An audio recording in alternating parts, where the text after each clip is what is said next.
A Beatriz Manfredini vai nos contar por que Israel decidiu não levar adiante uma ameaça que tinha feito, não é, Bia? De limitar a entrada de caminhões com remédio, com água, com alimento, com roupa para quem está lá na faixa de Gaza. A gente tem acompanhado aqui, não é, a falta de recursos, a ameaça, inclusive ações da ONU, falta de combustível para manutenção de hospitais em funcionamento.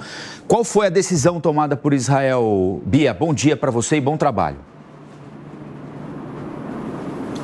Oi, Colombo, bom dia para você também, para a Lívia, para todos que nos acompanham aqui no Jornal da Manhã. Olha, a decisão de Israel foi justamente nesse sentido, né, de não limitar a entrada de combustível na faixa de Gaza depois de uma série de pressões, principalmente de autoridades ligadas à ONU, Organização das Nações Unidas, que nos últimos 2 dias, nas últimas 48 horas, divulgaram amplamente que parariam, né, todo tipo de ajuda humanitária na região da faixa de Gaza, porque não tinham mais condições de seguir. Então, depois de uma série de apelos e avisos da ONU, vem essa decisão de Israel. Não só a decisão, como ontem, pela primeira vez, um caminhão com combustível entrou na faixa de Gaza, pela primeira vez desde o dia 7 de outubro, ou seja, desde o início da guerra entre Israel e o Hamas. Então, é uma boa notícia ali para a região, mas o que alertam as autoridades da ONU é que, apesar desse primeiro caminhão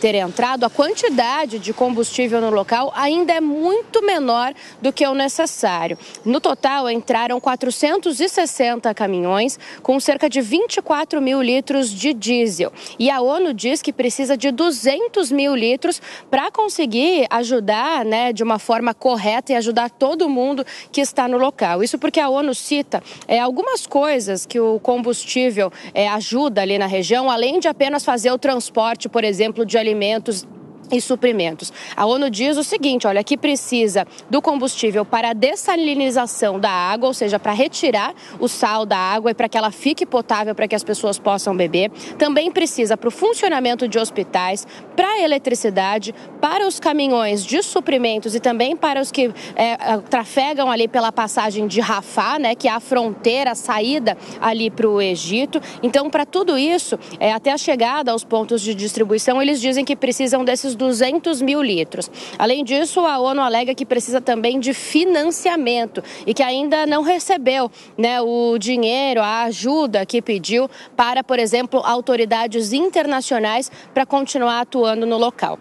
Mas é sim uma boa notícia, mesmo que ainda não o suficiente, pelo menos algum combustível entrou no local. Mas para a gente fechar, Colombo, a ONU ainda faz um alerta de que, além de tudo isso, eles precisam também de segurança para trabalhar. Mais de 100 trabalhadores da ONU já morreram no conflito, o maior número, né, em um processo de ajuda humanitária até agora, de acordo com a própria entidade. E eles pedem, então, segurança para conseguir trabalhar, ou seja, que parem os bombardeios em locais apontados como os locais que deveriam ser seguros ou de refúgio, como, por exemplo, hospitais e pontos de abrigo. Colombo. Valeu, Bia. Beatriz Manfredini conversando com a gente ao vivo, direto das ruas de São Paulo. É aquele conflito ao qual a gente tem se referido aqui já há algum tempo. Israel diz que o Hamas usa hospitais, escolas, creches, locais sensíveis para a comunidade internacional para esconderijo dos terroristas, ou seja, para Israel atingir os terroristas, teria de avançar sobre um hospital, sobre uma escola, sobre uma creche. Esse é um argumento que Israel ofereceu esse argumento, inclusive, quando cometeu aquele atentado a ambulâncias, quando atacou ambulâncias que estavam levando pessoas feridas até um hospital. A comunidade internacional tem condenado cada vez com mais contundência ações desse tipo. Israel, aliás, ontem, ao comentar a decisão tomada pela ONU, pedindo novamente um cessar-fogo para proteger especialmente a vida de crianças, disse que falar em cessar-fogo antes da liberação de cerca de 240 reféns que estão sob poder dos terroristas é um descolamento absoluto da realidade. Seguem as tratativas para a liberação desses reféns que seguem sob poder dos terroristas. Há uma possibilidade de troca. Os reféns seriam libertados. Israel, por sua vez, libertaria prisioneiros palestinos do Hamas que estão em prisões israelenses, e essa troca possibilitaria que os reféns voltassem para Israel. Aí imagens